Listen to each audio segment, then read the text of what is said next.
indie games, a genre of true invention and true disaster, where nowadays the big boys out there, they just keep pumping out the non-stop junk, and the little dudes are the ones that you gotta look out for. Every now and then you can find that diamond in the rough, a true piece of art despite the resources that the developers have in hand. In this series, I will be going on a quest, a crusade of sorts, to find the diamonds among dirt. The Bloons Tower Defense 6 among the Horish App Store horizon, a Shrek the Third amidst the mouse's recent blunders. A real good game. Good morning, ladies and gentlemen. My name is llBonkll, and welcome back. It has been a while. No comment. But you should comment your favorite indie game, as our first indie game for this video is a more recent release known as WereCleaner. I asked my Discord for some of their favorite indie games, and this was the first. So let's see on a scale of 10 where your favorite indie game falls. In these videos, I'll give each game an hour of playtime at the very least, to tell whether or not I want to keep playing. Like, it should take about that much time for me to either realize this game is good or I don't want to play this anymore. I think that is a fair amount of time to give an indie game, and if you have a problem with that, sorry, but I'm not going to invest 5 hours in a game I'm not having fun with. It's just the facts. And as I am playing, I will take you along with me as we both discover what it's all about, and at the end, I'll let you know whether this game is worth a try, or maybe just forget you even heard about it. Anyway, a quick overview of WereCleaner before we jump in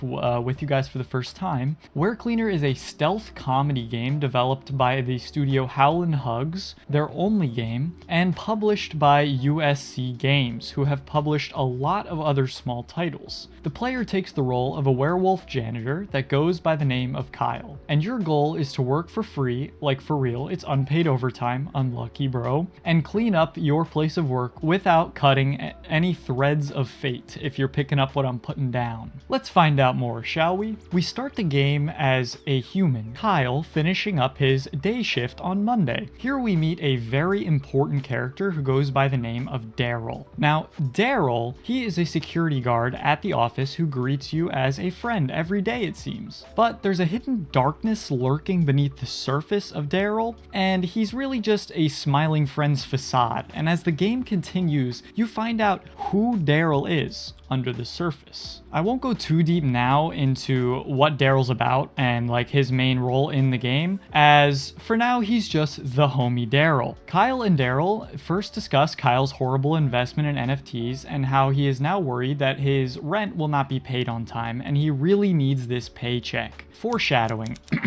So you head into the first tutorial level, which is the Monday, where you are asked to clean up 2 messes. To do this, you are equipped with a power washer on your back, and you have a single-use option where your left click will spray in the direction that you're facing directly in front of you on the ground. This level is basically the tutorial level. You just walk all over and you spray some nonsense, clean up the 2 messes, and head on back to clock out of your job. That is all. But that's just a little taste of the game. Now, the game's secret treasures are truly unearthed. The first thing you'll notice when you start the game is that the game is a timed mission level design. Each level you will play will have a time limit, and that will determine how many stars that you get for that level. After the tutorial, you are shown that there is 7 different stages in this game, each stage representing a day of the week. And that obviously is at current time when I'm making this video. I have no idea if they've added more at this point. I wouldn't know. Because I'm not in the future. At first, when I saw this, I was a little worried.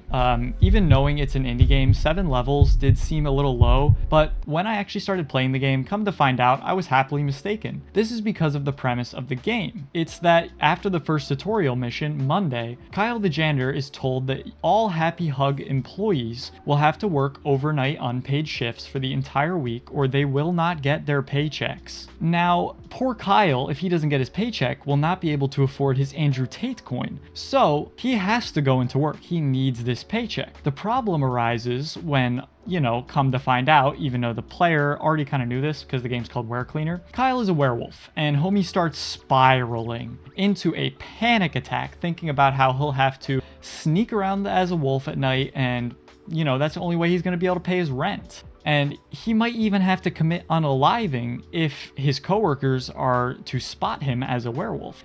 And Karen, that sucks. I really hope you look at the werewolf. It would be too bad. All of these NPCs that can spot you within these stealth missions have a very clear and concise alert icon above their head and have super simple icons for if you're spotted.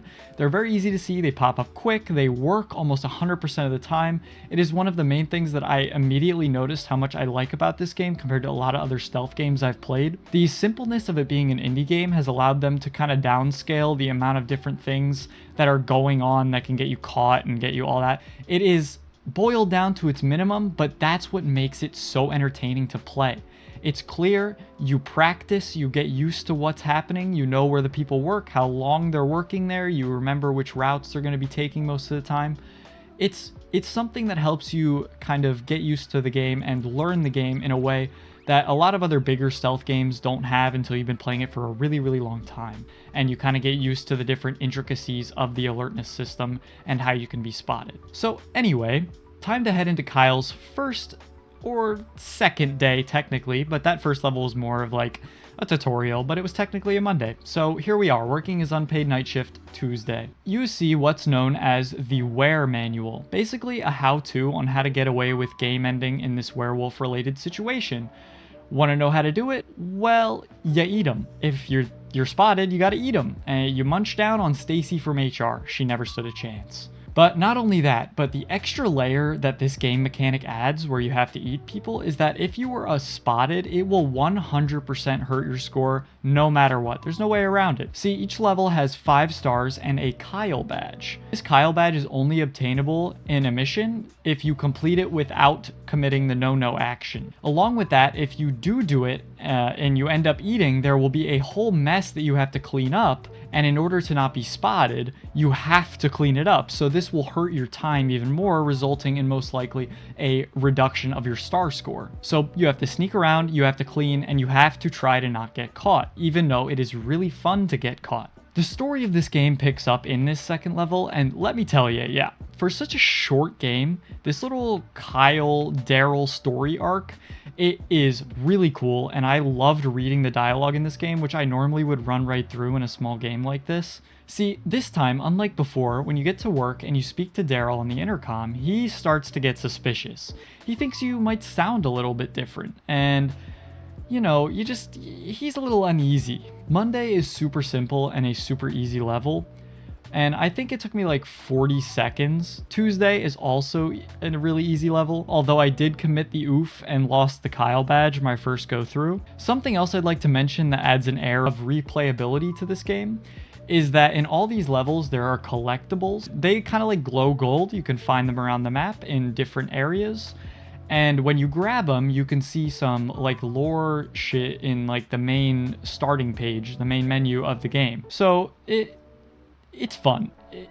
There isn't just throwaway bull in these little sections either. There's kind of like a background story going on within this game that I will talk about a little bit later in the video when it starts to actually pick up. But for now, I can just say that some of the collectibles may be a little more mundane, but some of them come with a little bit of more weighted story. Wednesday time. On Wednesday, you unlock a new tool. This is the Vac Pack. It's kind of a vacuum to clean up that nasty trash that your lame-ass coworkers are just leaving on the ground all over the place after they miss the basketball hoop to the trash can. Just kidding, it's way worse. Your coworkers are literal demons from hell. They deserve what's coming. Anyway, once again, Daryl is onto you a little bit more. He's a little more so suspicious this time, as he has found some evidence. This evidence is a bloody tuft of fur, but you can also tell that Daryl is starting to lose his marbles a little bit, and trust me, you ain't seen nothing yet. It gets worse. Something else I'd like to mention now is, and now that we're about halfway through, is that through the week, what I really like and what I'm noticing is the map design. It is super simple, but it feels really right to just walk through. And there's plenty of different routes that you can take and a bunch of different dead ends that also can get you trapped and caught. It makes you kind of think through your route, and although there is plenty of different routes, you can always try to find the fastest and the best route for every single level to get those 5 stars and the Kyle badge. And as I go through the levels, I see myself starting to notice the best paths to get to the certain messes, as sometimes they are in same rooms and you can remember, oh yeah, last time I went this way and I hit a dead end, but if I go this way this time, it'll be a lot faster. And it's nice to be able to see the progression and when you're like learning the map yourself as you slowly go through the game, trying new routes and not always having to run to the exact same place, clean the exact same mess and such. It's a simple, easy thing to get right, but with an indie game, you never know. And this one, I can guarantee you, did it right. I enjoy the map design and the way you go about exploring and perfecting that. So you head into the office on this day again. Once you go in, you clean up your horrible llBonkll coworker messes, and then you head on home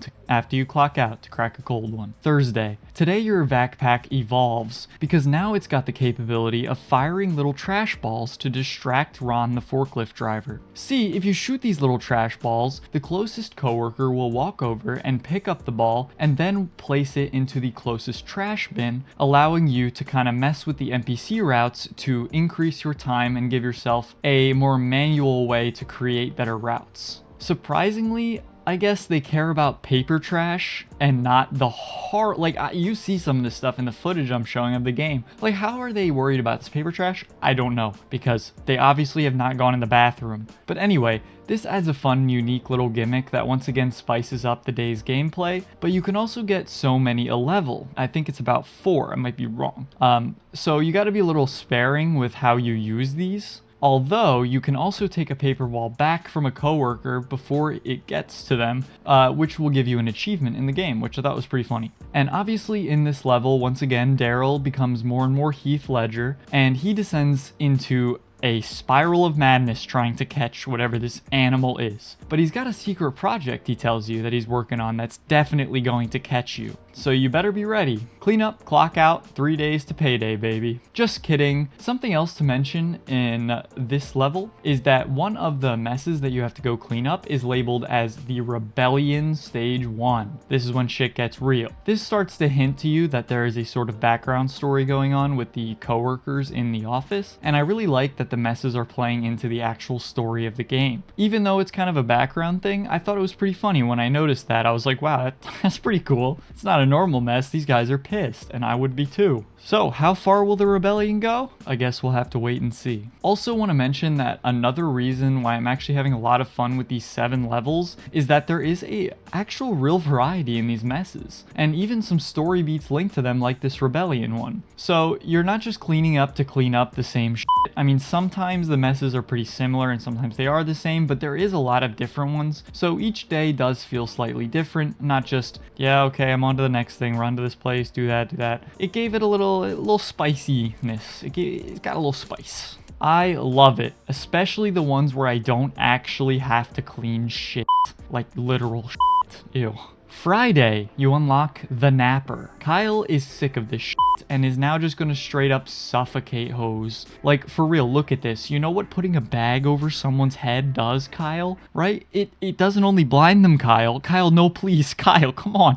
Oh, wait, he's already taken out like a bunch of people. His moral compass is next to a magnet. Anyway, this Napper bag also plays into your cleaning duties, adding another layer of variety to your gameplay. I'll talk about this in the actual score section a little more, but I will say now that this tool kind of disappointed me compared to the others. Anyway, once again, clean up, clock out. The Daryl story continues progressing in the background, as now he is not visibly sleeping and is spouting conspiracy theories like freaking Kyle out like he's actually onto something. But, Daryl seems crazy. He's right, but he's looking a little nuts. Daryl mentions he's adjusting his special project and then reveals to the players that he is f***ing strapped and you are about to be part of Daryl Wick 5 Sleep Deprived Revenge. Saturday, let's go. We're almost there. It's the weekend, and holy, Daryl is breaking. I am genuinely afraid of this man now. I mean, look at him. You head out and you clean up your mess in this level. One of the messes, though, that I want to mention before we move on is a really cool one where you're in the CEO's office and it's called the CEO's Drunken Rampage. Barfing trash and shit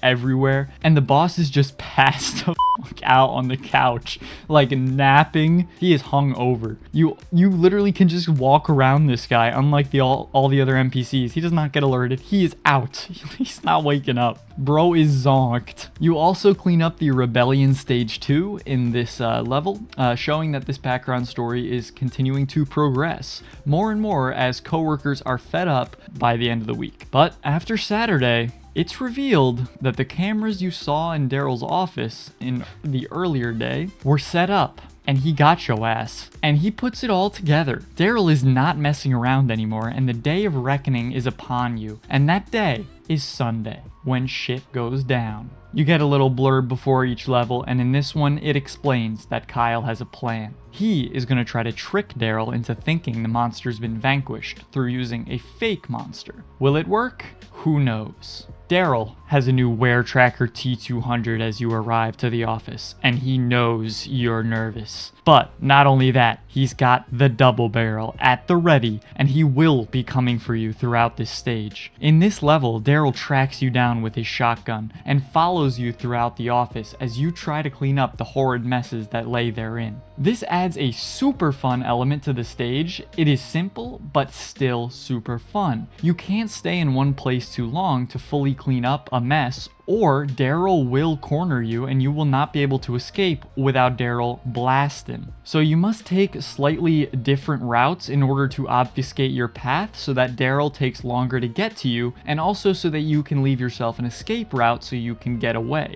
Now, the biggest reason that you're going to need extra time is one of these messes. It includes a little something special. See, you have to clean up the CEO's body. Yup, that's right, and it wasn't you. The rebellion snapped and just took him out. His body is left in the corner of the bathroom, and you are forced to eat the body and then clean up the mess that it creates. Anyway, you clean up your messes, then no, just kidding. You actually don't clock out in this level. See, after you clean up both messes with Daryl kablooing ya, which actually took me a decent amount of tries, I'm not gonna lie, I'm not the greatest at this game. It was my first time playing. Each level I only did like once for my first run through. It did take me a couple tries to get this Daryl one done. But after that, you head to what's known as the mascot room, and this is where you'll find that fake monster that you're supposed to use to try to trick Daryl. So you try to deceive Daryl with this fake wolf as you climb out of a window. So Daryl comes in, he becomes Danny DeVito, but it doesn't work as Daryl is too sharp for you, and he notices that there's a rope hanging out of the window because obviously.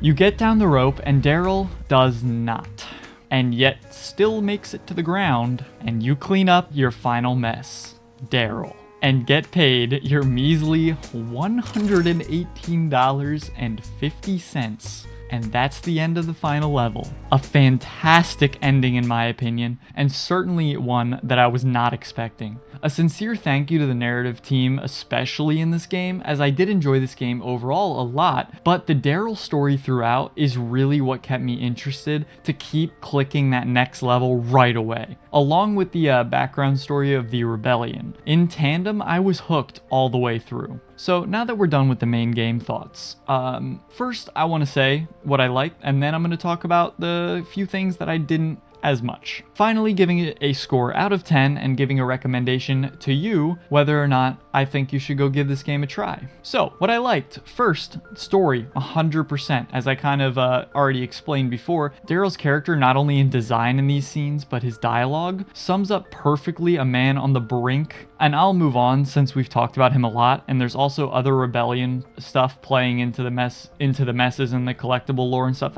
All that's part of the story. It's awesome. And the other thing I want to say is the UI and the stealth mechanics in general. I liked them. I love the little timers. The indicators for being spotted were clear and concise. And I love the little trash ball mechanic that was added to add a little bit of a more fun, fool around, make your own path aspect to this game. Having the collectibles and then a no eating badge for each level is a simple yet great way to push you to perfect each level to its very best. Get those 5 stars, run through it as fast as possible, dodge everybody. It's a great way to add a bit of replayability to each of these 7 levels in the game. I have no idea if I'll eventually go back and 100% the game. As much as I enjoyed it, we'll see. I have no plans as of now, but I might, you never know. And more than anything other than Daryl that I liked about this game was the power washing tool and mechanic. It was just super satisfying. I mean, there's a whole game where you do this for the sole reason that it is just very satisfying to watch grime slowly be washed away to a clear color. And you only notice the power washer is the one I mentioned because the other 2 tools,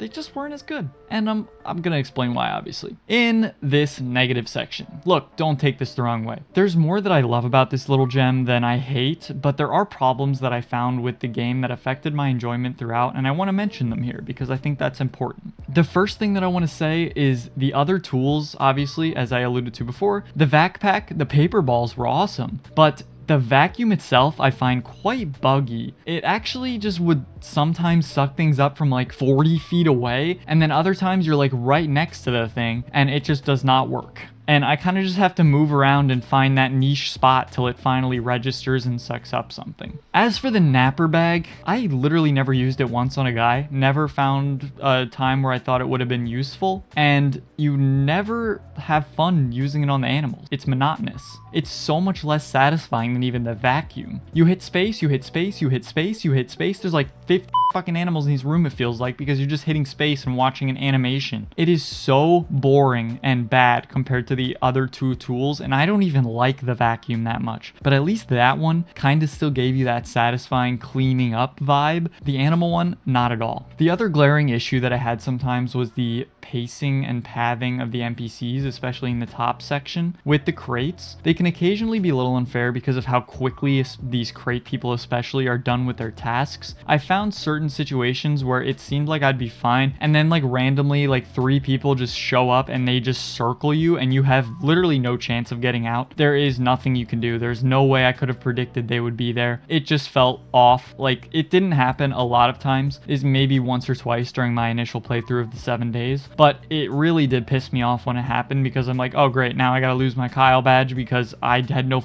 clue that 3 people could come in from this way, and this way, and I have no way out because this way is a dead end. Those are really the only glaring main issues that I had with the game. Obviously, I wish there was more than 7 levels, but it is an indie game. So, and it matches the narrative that the game's trying to create of having to work your week of unpaid overtime to get your check. I get it. It makes sense for 7 levels. I'm just disappointed I couldn't play more with Kyle and unlock some new cool tools, hopefully, that would have been better than the napper bag. As for the score, finally, I'm gonna give it a solid 7 out of 10. Only because of the small AI pathing problem taken off that 1 point.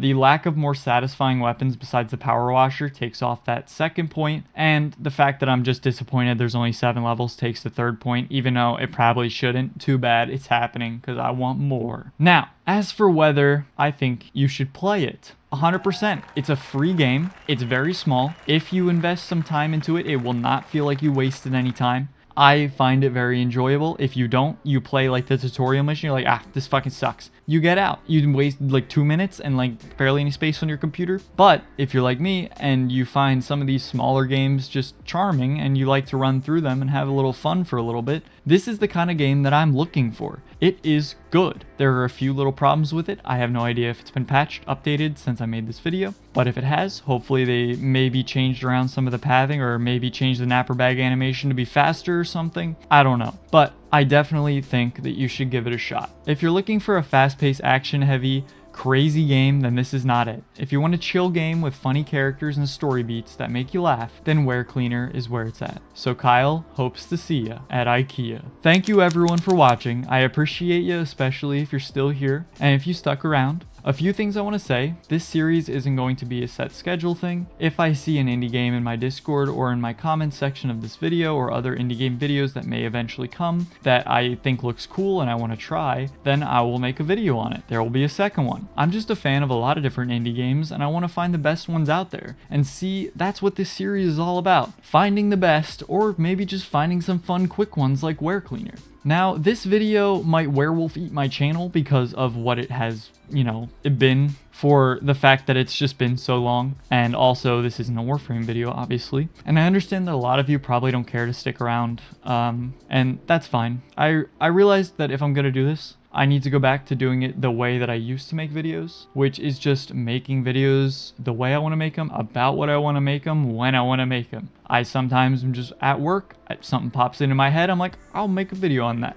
And that's the kind of thing I want to do again. I have no idea if that's sustainable, probably not, but in the end, I enjoy making videos, and even if they're not doing good, I'm gonna make videos on that entertains me, like my boy WereCleaner here. Anyway, whether or not I'm getting crazy numbers doesn't matter to me. I think the videos tend to turn out better when I feel personally invested in what I'm making. Now, that's the best llBonkll can offer for you. Just the best I can do. That's what's gonna come out. And I really hope some of you do stick around, because I really am happy that I was able to grow sort of a community here, and it's really nice to see that some people enjoy the content I'm making. Anyway, good night, ladies and gentlemen. If you don't leave a like, Kyle's gonna get a job on the night shift where you work.